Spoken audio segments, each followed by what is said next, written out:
Hey guys, Assalamu alaikum and welcome back to my channel, Nisab Kitchen. আজকে আমি আপনাদের জন্য নিয়ে এসেছি বাচ্চাগুলো সবার অনেক পছন্দের এবং সকালের নাস্তায় বিকালের নাস্তায় সবসময় লাগে। আর আজকের রেসিপি হচ্ছে হোমমেড নিউটেলা। খুবই মজার, খুব সহজভাবে বানানো যায়। চলুন বানাই দেখি। এটা আমি নিয়ে নিচ্ছি 1 কাপ চিনাবাদাম, এটা কাঁচা চিনাবাদাম। আর হ্যাজেলনাট দিয়ে এটা মূলত বানানো হয়, কিন্তু আমাদের দেশে যেহেতু এটা অ্যাভেলেবেল না, চিনাবাদাম দিয়ে আমি বানাচ্ছি। এটাও খারাপ না, খুব ভালো লাগে। এবার এই চিনাবাদামগুলোকে আমি একটু হালকা ভেজে নেব। আমার বাদামগুলো ভাজা হয়ে গেছে। এখন এই বাদামগুলো থেকে আমি এই যে বাদামের যে ছিলকাগুলো আছে এগুলো ঝেড়ে ফেলি। মুচড়ে মুচড়ে ঝেড়ে ফেলতে হবে। এখন কতটা সহজে এটা ছুটে আসতেছে, প্রত্যেকটা ছিলকে ছুটে গেছে। ঠিক এভাবে করে আপনারাও করে নেবেন। প্রত্যেকটা বাদাম থেকে আমি আলাদা করে নিয়েছি বাদামের যে ছিলকাগুলো আছে। এবার আমি চকলেট চিপসগুলো মেল্ট করে নিব। সামান্য একটু দুধ দিয়ে দিব এতে, যাতে যেহেতু চকলেট চিপসটা আমার ফ্রিজে ছিল, সময় লাগবে, ওই জন্য একটু দুধ দিয়ে দিলাম। আর দুধ দিলে টেস্টটাও ভালো। ওটা হতে থাকে। প্রথমে আমি যেটা করবো যে বাদামগুলোকে গ্রাইন্ড করে নেব।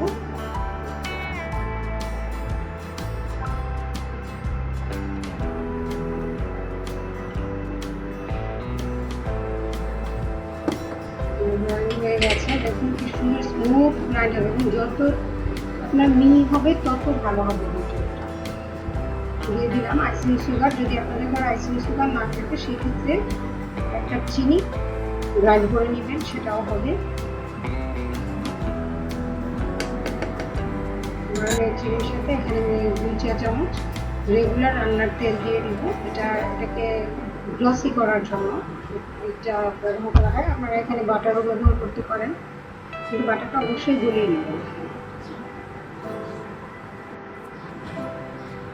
এটাকে আমি দিয়ে নিয়ে আসলাম। ঠিক এই পর্যায়ে সে আমার মেল্ট করা যে চকলেটটা আছে সেটা দিয়ে দিচ্ছি।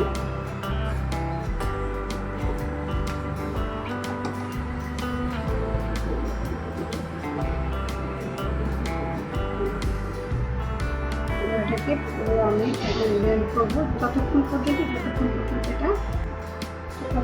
এটা ব্লেন্ড করবো, ততক্ষণ পর্যন্ত একটু গ্লসি ভাবি ভিডিও হয়ে গেছে।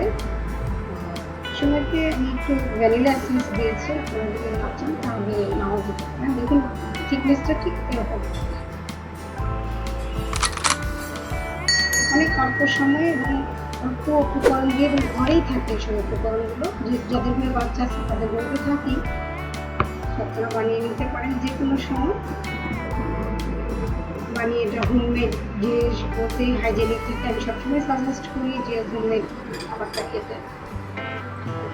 কতটা সুন্দর হয়েছে এবং ইয়ামিও হয়েছে।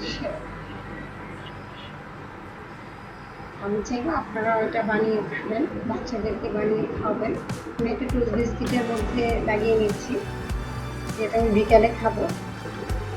আমি টোস্ট বিস্কিটে দেখাচ্ছি, আপনারা পাউরুটি বা যে কোনো রুটি দিয়ে এটা খাওয়া যায়, বন রুটির সাথে এটা খাওয়া যায়। যে যেভাবে খেতে প্রেফার করেন সেভাবেই খাবেন। আপনারা তৈরি করে বানাবেন, কেমন হলো আপনাদেরটা অবশ্যই আমাকে জানাবেন। আমি আপনাদের রেসপন্সের অপেক্ষায় থাকবো। আজকে পর্যন্তই। নেক্সট ভিডিও নিয়ে আবার চলে আসবো আপনাদের মাঝে। সকলে ভালো থাকবেন, সুস্থ থাকবেন। আল্লাহ হাফিজ।